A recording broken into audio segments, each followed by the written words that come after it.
દીકરીના લગ્નમાં કન્યાદાનમાં 5 ગાય આપી।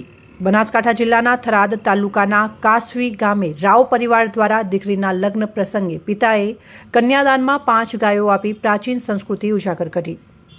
થરાદના કાસવી ગામના રાવ પરિવારના એક પિતાએ પોતાની દીકરીના લગ્નમાં 5 ગાયોનું દાન કરી એક અનોખું ઉદાહરણ પૂરું પાડ્યું છે। તેમણે જણાવ્યું હતું કે ગાયની સેવા કરવી એ ખૂબ જ જરૂરી છે। લોકો ગાય વિશે જાણે અને ગાયનું મહત્વ સમજે તે ખૂબ જ જરૂરી છે। થરાદ તાલુકાના કાસવી ગામના હડમનસિંહ રાવની દીકરીના લગ્ન યોજાયા, જે લગ્નમાં માતા પિતાએ દીકરીને અનોખી વિદાય આપવાનું નક્કી કર્યું।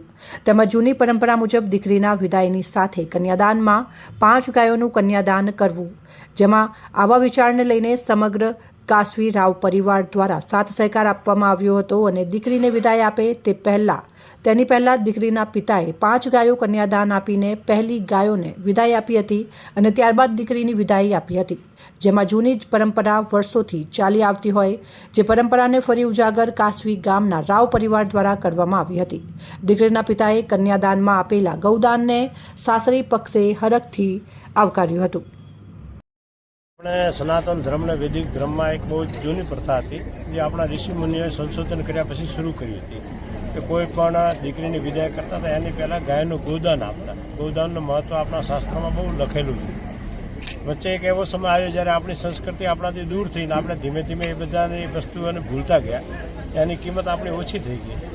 આજે અમારા વેવાઈ શ્રી હડમતસિંહજી, પનેરસિંહજી, એમના પૂરા પરિવારે, શેતાનસિંહજી, જે એમના પરિવારે એવી ઈચ્છા વ્યક્ત કરી કે અમારી ઈચ્છા છે કે અમે દીકરી પહેલાં અમે ગાયનું દાન આપવા માંગીએ છીએ।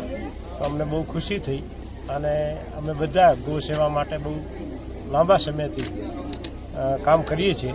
તો આજે એક આ નવી ગૌમાતાની સેવાનો પ્રકાર શરૂ થયો છે, ગૌનું મહત્ત્વ સ્થાપન કરવાનો એક નવું કાર્ય શરૂ થયું છે। અમને બહુ ખુશી છે અને હું એમના આ નિર્ણયને આવકારો છે ને મને બહુ આનંદ વ્યક્ત થાય છે કે આપણા જૂના સંસ્કારોને આપણે પાછા ઉપસ્થિત કરીએ છીએ। જેમ રામ મંદિર બન્યું છે આમ આપણા સંસ્કારો પણ બધે પાછા સંસ્કાર બની રહ્યા છે, જાગૃત થઈ રહ્યા છે। હું એમને બહુ અભિનંદન કરું છું આવા સારા કાર્ય માટે। બસ મને એક વિચાર આવ્યો 6 મહિના પહેલાં, જ્યારે બી અમારે લગ્નની વાત થઈ ત્યારે વિચાર આવ્યો કે આપણે કંઈ નવું જ કરવું છે।